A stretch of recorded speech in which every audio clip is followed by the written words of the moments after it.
ನಮಸ್ಕಾರ ಕರ್ನಾಟಕ, ನಮಸ್ಕಾರ ಬೆಂಗಳೂರು. ನಾವಿವತ್ತು ಬೆಂಗಳೂರಿನ ಫ್ರೀಡಂ ಪಾರ್ಕ್ ನಲ್ಲಿ ವಿಶೇಷವಾಗಿ ಕರ್ನಾಟಕ ದಲಿತ ಸಂಘರ್ಷ ಸಮಿತಿಯ Republican party of India B ಏನು ಡಾಕ್ಟರ್ ಎನ್ ಮೂರ್ತಿ ಅವರ ಒಂದು ನೇತೃತ್ವದಲ್ಲಿ ಇವತ್ತು ಬೃಹತ್ ಪ್ರತಿಭಟನೆ ನಡೆಸಲಾಯಿತು. ಅವ್ರು ನಮ್ಮೊಟ್ಟಿಗಿದ್ದಾರೆ, ಅವ್ರನ್ನ ಮಾತಾಡ್ಸೋಣ. ಸರ್ ನಮಸ್ತೆ ಸರ್, ಹೇಳಿ ಸರ್, ಏನು ವಿಶೇಷತೆ, ಏನು ಈ ಒಂದು ಪ್ರತಿಭಟನೆ ಅನ್ಕೊಂಡಿದ್ರಿ?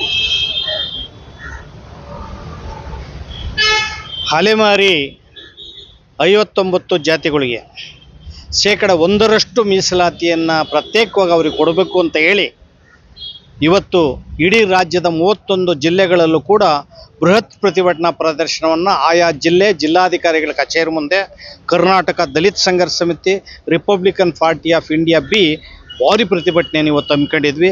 ಅದೇ ರೀತಿ ಬೆಂಗಳೂರಲ್ಲಿ ಫ್ರೀಡಂ ಪಾರ್ಕಲ್ಲೂ ಕೂಡ 1,000 ಜನಕ್ಕೂ ಹೆಚ್ಚು ಧರಣಿ ಶಿಬಿರದಲ್ಲಿ, ಅಲೆಮಾರಿಗಳ ಧರಣಿ ಶಿಬಿರದಲ್ಲಿ ಇವತ್ತು ಹಮ್ಮಿಕೊಂಡಿದ್ವಿ. ಅಲೆಮಾರಿಗಳು 65 ದಿನಗಳಿಂದ ಪ್ರತಿಭಟನಾ ಪ್ರದರ್ಶನವನ್ನು ಮಾಡ್ತಾ ಇದ್ದಾರೆ. ಅವ್ರ ಜೊತೆಗೆ ನಾವು ಕೂಡ ಮಾಡ್ತಾ ಇದ್ದೀವಿ. ಡೆಲ್ಲಿಲೂ ಕೂಡ ಏಕಕಾಲದಲ್ಲಿ ಅಲ್ಲೂ ಕೂಡ ಜಂತರ್ ಮಂತರಲ್ಲಿ ಧರಣಿಯನ್ನು ಮಾಡಿದ್ವಿ. ಕಾಂಗ್ರೆಸ್ ಆಫೀಸ್ ಮುಂದೆನೂ ಕೂಡ ಅಲ್ಲಿ ಭಾರಿ ದೊಡ್ಡ ಮಟ್ಟದ ಪ್ರತಿಭಟನೆಯನ್ನು ಮಾಡಿದ್ವಿ. ಅಲ್ಲಿ ನಮ್ಮನ್ನೆಲ್ಲ ಪೊಲೀಸ್ನವ್ರು ಬಂಧಿಸಿದ್ರು. ಇವತ್ತು ಇಲ್ಲಿ ಪ್ರತಿಭಟನೆಯನ್ನು ಮಾಡಿದ್ದೀವಿ. ನಾವು ಸಿದ್ದರಾಮಯ್ಯನವರಿಗೆ ಒತ್ತಾಯ ಮಾಡೋದು ಏನಂದರೆ, ಸುಪ್ರೀಂ ಕೋರ್ಟ್ ಆದೇಶದ ಮೇಲೆ ನಾಗಮೋಹನ್ ದಾಸ್ ಆಯೋಗವನ್ನು ನೇಮಕ ಮಾಡಿದ್ವಿ. ಅವರು ವರದಿಯನ್ನು ಕೊಟ್ಟರು, ಅತ್ಯಂತ ವೈಜ್ಞಾನಿಕವಾಗಿ ಪ್ರಬುದ್ಧತೆಯಿಂದ ವರದಿಯನ್ನು ಕೊಟ್ಟರು.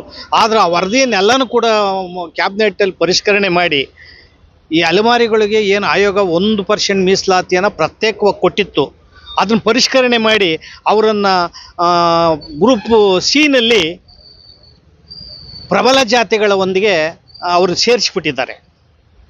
ಅಲ್ಲಿ ಇವರು ಯಾವುದೇ ಮೀಸಲಾತಿಯನ್ನು ಪಡ್ಕೊಳಕ್ಕೆ ಸಾಧ್ಯ ಆಗಲ್ಲ. ಹುಲಿಗಳ ಜೊತೆಯಲ್ಲಿ ಈ ಜಿಂಕೆಗಳನ್ನ ಕೊಟ್ಟಂಗೆ ಆಗೋಗಿದೆ. ಆದ್ದರಿಂದ ಅವರು ಆತಂಕಕ್ಕೊಳಗಾಗಿ ನಮಗೆ 1% ಮೀಸಲಾತಿಯನ್ನು ಕೊಡಬೇಕು ಅಂತ ಫ್ರೀಡಂ ಪಾರ್ಕಲ್ಲಿ ಧರಣಿಯನ್ನು ನಡೆಸ್ತಿದ್ರು ಕೂಡ ಸರ್ಕಾರ ಈ ಕಡೆ ಗಮನ ನೋಡೇ ಇಲ್ಲ, ಯಾರೂ ಬಂದೇ ಹೋಗಿಲ್ಲ. ಈ ರೀತಿಯ ದಾಷ್ಟ್ಯತನವನ್ನು ಸನ್ಮಾನ್ಯ ಶ್ರೀ ಮುಖ್ಯಮಂತ್ರಿಗಳ ಸರ್ಕಾರದಲ್ಲಿ ಮುಖ್ಯಮಂತ್ರಿಗಳೇ ಮಾಡ್ತಾ ಇದ್ದಾರೆ. ಸಾಮಾಜಿಕ ನ್ಯಾಯದ ಅಧಿಕಾರ ಅಂತ ಹೇಳ್ಕತ್ತೀರಿ, ಅಹಿಂದದ ನಾಯಕ ಅಂತ ಹೇಳ್ಕತ್ತೀರಿ. ಈ ಅಲೆಮಾರಿಗಳು ನಿಮ್ಮ ಕಣ್ಣಿಗೆ ಕಾಣಲ್ವಾ? ಅಲೆಮಾರಿಗಳು ಪಾಪ ಬೀದಿ ಬದಿಯಲ್ಲಿ ಟಾರ್ಪಲ್ಲಿ ಕೂಡ ಗತಿ ಇಲ್ಲ ಅವರಿಗೆ. ಅವರು ಕಾಡಲ್ಲಿ ವಾಸ ಮಾಡೋವಂಥ ಜನ, ಬೀದಿ ಬದಿಯಲ್ಲಿ ವಾಸ ಮಾಡೋವಂಥ ಜನ. ಆ ಜಾತಿನಲ್ಲಿ ಅಲೆಮಾರಿಗಳಲ್ಲಿ 40 ಜಾತಿಗಳು ವಿದ್ಯಾಸಿರಿ ಯೋಜನೆ ಏನಿದೆ, ಪ್ರಬುದ್ಧ ಯೋಜನೆ ಇದೆ ಸರ್ಕಾರದಲ್ಲಿ, 40 ಜಾತಿಗಳು ಏನು ಇದುವರೆಗೂ ಕೂಡ ಏನು ಪಡ್ಕೊಂಡಿಲ್ಲ, ಒಂದು ಅರ್ಜಿನೂ ಹಾಕಿಲ್ಲ. MBBS, ಇಂಜಿನಿಯರಿಂಗು, MBA, PhDನಲ್ಲಿ ಆ 40 ಜಾತಿಗಳು ಒಬ್ಬರೂ ಡಾಕ್ಟ್ರ್ ಇಲ್ಲ, ಇಂಜಿನಿಯರ್ ಇಲ್ಲ. 21 ಜಾತಿಗಳು ಅಲೆಮಾರಿಗಳಲ್ಲಿ ಇದು 75 ವರ್ಷದಿಂದ ಒಬ್ಬರು ಕೂಡ ಸರ್ಕಾರದಲ್ಲಿ ಒಂದು ಸೌಲಭ್ಯವನ್ನು ಪಡ್ಕೊಂಡಿಲ್ಲ. ಪಂಚಾಯತಿ ಅಧ್ಯಕ್ಷ ಕೂಡ 41 ಜಾತಿಗಳಲ್ಲಿ ಯಾರೂ ಇಲ್ಲ.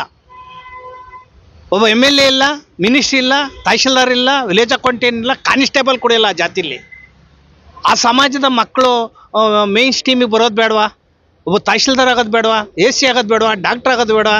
ಸಿದ್ದರಾಮಯ್ಯ ಸಾಮಾಜಿಕ ನ್ಯಾಯಕ್ಕೆ ನೀವು ಬೆಲೆ ಕೊಡೋದೇ ಆದರೆ, ರಿಯಲಿ ನೀವು ಸಾಮಾಜಿಕ ನ್ಯಾಯದ ಅಧಿಕಾರ ಆದರೆ ಅಥವಾ ಸಮಾಜವಾದಿ ಆದರೆ, ಅಲೆಮಾರಿಗಳಿಗೆ ಮೀಸಲಾತಿಯನ್ನು ಕದ್ದುಬಿಟ್ಟಿದ್ದೀರಲ್ಲ, ಈ ರಾಜಕೀಯಕ್ಕೋಸ್ಕರ ಬಳಕೆ ಮಾಡ್ಕೊಂಡು ನೀವು ಪ್ರಬಲ ಜಾತಿಗಳು ಬೀಸುವಂಥ ದೊಣ್ಣೆ ಪೆಟ್ಟಿ ತಪ್ಪಿಸ್ಕೊಳಕ್ಕೆ ಪ್ರಬಲ ಜಾತಿಗಳು ಮೀಸಲಾತಿನ ಹಂಚಿಕೆ ಮಾಡಿಬಿಟ್ಟವ್ರು ಸಿದ್ದರಾಮಯ್ಯವರು.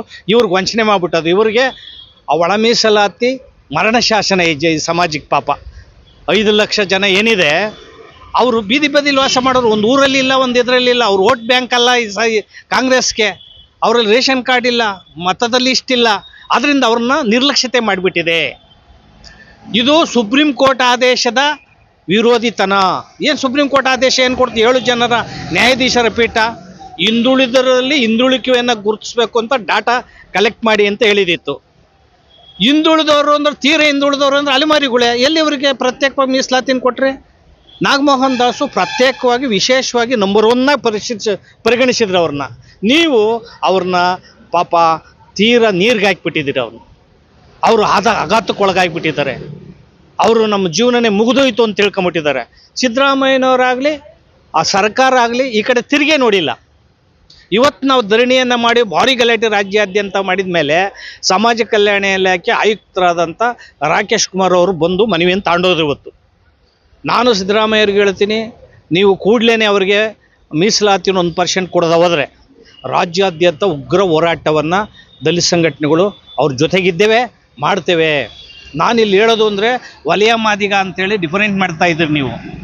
ವಲಯ ಮಾದಿಗ ಎರಡೂ ಅಸ್ಪೃಶ್ಯತೆಯ ಅನುಭವದಲ್ಲಿ ಸಮಾನ ಮನಸ್ಕರು, ಸಮಾನ ದುಃಖಿಗಳು ಇವರು. ಮಾದಿಗ ಸಂಬಂಧಿತ ಜಾತಿ, ವಲಯ ಸಂಬಂಧಿತ ಜಾತಿ 101 ಜಾತಿಗಳಿದ್ದಾವೆ.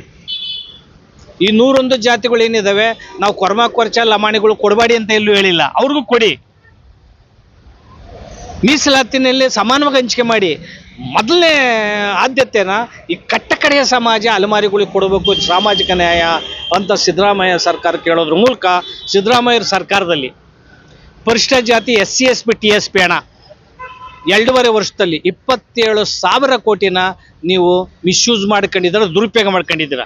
ಪರಿಶಿಷ್ಟ ಜಾತಿ ಅಭಿವೃದ್ಧಿ ಹಣ ಅದು 5 ಗ್ಯಾರಂಟಿಗೆ ಹಾಕಿದ್ದೀರ, ನೀವು ರಸ್ತೆಗೆ ಹಾಕಿದ್ದೀರಾ, ಮೇಲ್ಸೇತುವೆಗೆ ಹಾಕಿದ್ದೀರಾ, ಕಡೆಗೆ ಹುಲಿ ಸಂರಕ್ಷಣೆಗೆ ಹಾಕಿದ್ದಾರೆ.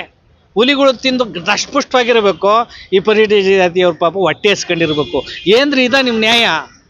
ಬಸವಣ್ಣವ್ರು ಅಂತ ಹೇಳ್ಕತ್ತೀರ, ಬಸವಣ್ಣನ ನಾನು ಇವರು ಅಂತ ಹೇಳ್ಕತ್ತೀರ ನೀವು, ನಾವು ದೇವರಾಜ ಅರಸು ನಂತರ ಅಂತ. ಇದೆಲ್ಲ ಉಡಾಪೆ ಆಗಲ್ವಾ?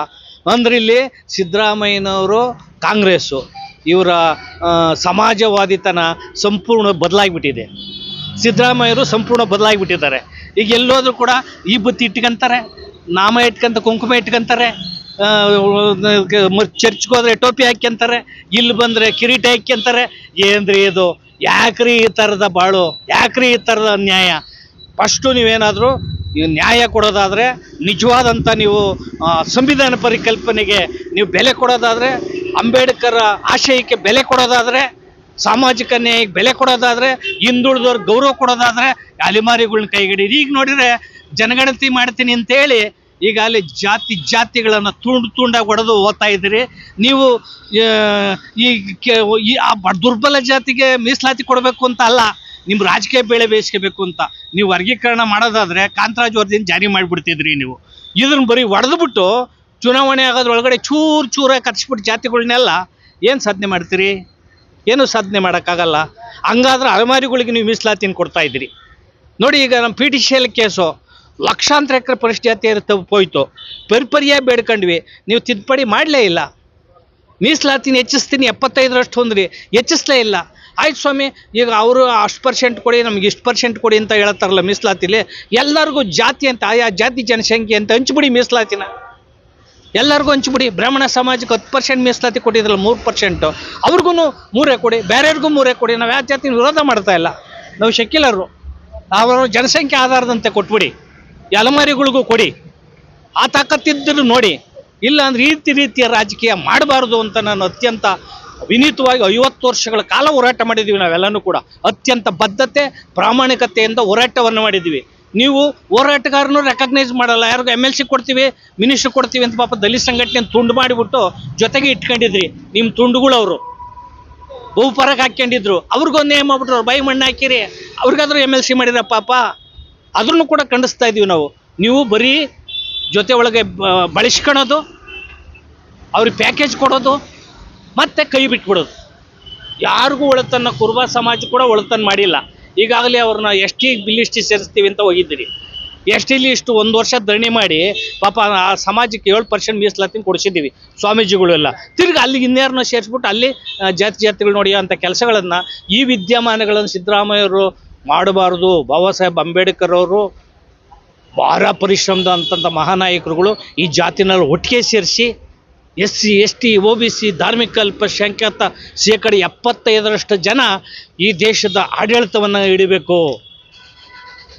Political power is the master key. ಈ ದೇಶವನ್ನು ಆಳಿ, ಮುಸ್ಲಿಮ್ರಾಳಿ, ಅಲ್ಪಸಂಖ್ಯಾತರಾಳಿ, ರೈತರಾಳಿ, ಮಹಿಳೆಯರಾಳಿ ಅಂತ ಬಾಬಾ ಸಾಹೇಬರು ಹೇಳಿದರು. 6,000 ಜಾತಿನೂ ಒಟ್ಟಾಗಬೇಕು ಅಂತ ಹೇಳಿದರು. ನೀವೆಲ್ಲ ಹಿಂಗೆಲ್ಲ ತುಂಡು ಮಾಡಿದ್ರೆ ಎಲ್ಲೊಟ್ಟಾಗ್ತಾರೆ? ಮೀಸಲಾತಿ ಹೆಸರಿನಲ್ಲಿ ನೀವು ಖಾಸಗೀಕರಣ ಮಾಡ್ತೀರಾ. ಮೀಸಲಾತಿಗಳಲ್ಲಿ ಎಲ್ಲರಿಗೂ ಬೇರೆ ಬೇರೆಗೆ ಎಷ್ಟು ಆಯೋಗಗಳಾಗಿದ್ದಾವೆ. ಪ್ರಬಲ ಜಾತಿಗಳೇ ಪಡ್ಕೊಂಡಿರೋದು ಎಲ್ಲ ಕಡೆ. ಯಾವ ಆಯೋಗಕ್ಕೂ ಕೂಡ ಅವ್ರು ಕೊಟ್ಟಂತ ನೀವು ನಡ್ಕೊಂಡಿಲ್ಲ. ನಾಗಮೋಹನ್ ದಾಸ್ ಕೊಟ್ಟಂಥ ಆಯೋಗದಂತೇನು ಕೂಡ ನೀವು ನಡ್ಕೊಂಡಿಲ್ಲ. ಮತ್ತು ಆಯೋಗ ಹೆಂಗೆ ಮಾಡ್ಬೇಕಾಯ್ತು? ನಾಗಮೋಹನ್ ದಾಸ್ ಆಯೋಗನ ನೀವೇ ಮಾಡೋದಾದರೆ ಎಲ್ಲ ಆಯೋಗ ಕಾಕ ಕಾಲೇಲ್ಕರ್ 1953 ಹಿಡಿದು ನಾಗನಗೌಡ ಆಯೋಗ, ಕಾಕ ಕಾಲೇಲ್ಕರ್ ಯಂಗಸ್ವಾಮಿ ಆಯೋಗ, ಅವನೂರು ಆಯೋಗ, ಚಿನ್ನಪ್ಪ ರೆಡ್ಡಿ ಆಯೋಗ, ಈಗ ನಾಯಕರವ್ರು ಮಾಡ್ತಾವ್ರೆ. ಈಗ ಆಯೋಗ ಮಧು ನಾಯಕ್ ಎಲ್ಲರ ಆಯೋಗದಲ್ಲೂ ಪ್ರಬಲ ಜಾತಿಗಳೇ ಪಡ್ಕೊಂಡಿದ್ದೇವೆನ, ರಾಜಕೀಯ ಪ್ರಭಾವಿಗಳೇ ಮೀಸಲಾತಿನ ಪಡ್ಕೊಂಡಿದ್ದನ್ನ ಆಯೋಗ ಕಟ್ಟು ವರದಿನ ನೀವೆಲ್ಲೂ ಕೂಡ ಕಸದ ಬುಟ್ಟಿಗೆ ಹಾಕಿದ್ದೀರ. ಇದು ನಿಮ್ಮ ರಾಜಕಾರಣ. ಅಂದರೆ ಮೀಸಲಾತಿನ ರಾಜಕಾರಣ ಮಾಡಿಬಿಟ್ಟಿದ್ರಿ ನೀವು. ಮೀಸಲಾತಿ ಕೊಡುತ್ತೆ ಅಸ್ಪೃಶ್ಯತಾ ಆಚರಣೆ ನಿವಾರಣೆಗೆ, ಬಡತನ ನಿವಾರಣೆಗೆ, ಸಮಾನತೆ ನಿವಾರಣೆಗೆ, ಮೇನ್ ಸ್ಟ್ರೀಮಿಗೆ ತರಬೇಕು ಅಂತ ಹೊರಟಿದ್ದು. ಆದರೆ ನೀವು ಅದನ್ನೆಲ್ಲನೂ ಕೂಡ ನುಚ್ಚುನೂರು ಮಾಡಿ ಸಂವಿಧಾನ ಆಶಯಗಳು, ಬಾಬಾ ಸಾಹೇಬ್ ಅಂಬೇಡ್ಕರ್ ಸಂವಿಧಾನ ಪರಿಕಲ್ಪನೆಗಳನ್ನೆಲ್ಲೂ ಸಿದ್ದರಾಮಯ್ಯ ಆದಿಯಾಗಿ ನಾಶದ ಅಡಿಯಲ್ಲಿ ತಳ್ಳಿದಿರಿ. ಅದೇನೇ ಆಗಿರಲಿ, ಈ ಅಲೆಮಾರಿಗಳಿಗೂ 1% ಮೀಸಲಾತಿ ಕೊಡದೇ ಇದ್ರೆ ಈ ರಾಜ್ಯದಲ್ಲಿ ರಕ್ತ ಕ್ರಾಂತಿ ಆಗ್ತದೆ. ಎಚ್ಚರಿಕೆ ಎಚ್ಚರಿಕೆ ಎಚ್ಚರಿಕೆ. ಈ ಒಂದು ಅಲೆಮಾರಿಗಳ ಕೂಗು ಹೋರಾಟ ಏನಿದೆ ಅದು ಸಂವಿಧಾನಬದ್ಧವಾಗಿದ್ದು ನ್ಯಾಯಯುತವಾಗಿದೆ. ವಿಶೇಷವಾಗಿ ನ್ಯಾಯಯುತವಾಗಿದ್ದು ಸಂವಿಧಾನಬದ್ಧವಾಗಿದ್ದು ಈ ಕೂಡಲೇ ಅದರಲ್ಲಿ ತಾರತಮ್ಯ ಮಾಡದಲೇ ಅವರಿಗೆ ಸಿಗುವಂತ ಮೀಸಲಾತಿ ಮತ್ತೆ ಅವ್ರಿಗೆ ಸಿಗ್ಬೇಕಾಗಿರುವಂತ ಒಂದು ಸವಲತ್ತು ಸೌಕರ್ಯಗಳನ್ನ ಕುರಿತು ಸರ್ಕಾರ ಒಂದು ಕೂಡಲೇ ಒಂದು ಆದೇಶನೂ ಕೂಡ ಹೊರಡಿಸ್ಬೇಕಾಗತ್ತೆ. ಇಲ್ಲಾಂದ್ರೆ ಮುಂಬರುವ ದಿನಗಳಲ್ಲಿ ಉಗ್ರ ಹೋರಾಟ ಹಾಗೂ ರಕ್ತಸಿಕ್ತ ಹೋರಾಟ, ಬೇರೆ ಬೇರೆ ಸ್ವರೂಪದಲ್ಲಿ ಹೋರಾಟಗಳು ನಡೆಯುತ್ತೆ. ಅದಕ್ಕೆಲ್ಲ ನೀವು ಅವಕಾಶ ಮಾಡಿಕೊಡ್ಬೇಡಿ ಅಂತ ಅವರು ಒಂದು ಎಚ್ಚರಿಕೆಯನ್ನು ಕೂಡ ರವಾನಿಸಿದ್ದಾರೆ ಈ ಮುಖಾಂತರ ಅಂತ. ಮಕ್ಕಳ ಹೈಯರ್ ಎಜುಕೇಶನ್, ಮಗಳ ಮದುವೆ, ಕನಸಿನ ಸ್ವಂತ ಮನೆ, ಇದಕ್ಕೆಲ್ಲ ಹೆಂಗೆ ಹಣ ಹೊಂದಿಸ್ಬೇಕಂತ ಟೆನ್ಷನ್ ಅಲ್ಲಿ ಇದ್ದೀರಾ? ಇರೋ ಚಿನ್ನನ ಅಡ ಬಿಟ್ರೆ ಬಡ್ಡಿ ಮೇಲೆ ಬಡ್ಡಿ ಕಟ್ಟಬೇಕು. ಮಾರಿಬಿಡೋಣ ಅಂದ್ರೆ ಅರ್ಧಕ್ಕರ್ಧ ಕೇಳ್ತಾರಂತ ಆತಂಕದಲ್ಲಿದ್ದೀರಾ? ಟೆನ್ಷನ್ ಬಿಡಿ, ನೀವು ಅಡವಿಟ್ಟ ಚಿನ್ನವನ್ನ ಬಿಡಿಸಿ ನಿಮ್ಮಲ್ಲಿರೋ ಹಳೆ ಚಿನ್ನವನ್ನ ಇಂದಿನ ಆನ್ಲೈನ್ ರೇಟಿಗೆ ಕೊಂಡುಕೊಂಡು ತಕ್ಷಣ ನಿಮಗೆ ಬಾಕಿ ಹಣ ಕೊಡ್ತೀವಿ. ಕೋಟ್ಯಾಂತರ ಜನರ ಆತ್ಮವಿಶ್ವಾಸ ಹಿಂದೂಸ್ತಾನ್ ಗೋಲ್ಡ್ ಕಂಪನಿ, ಇದು ನಮ್ಮೆಲ್ಲರ ಕಂಪನಿ.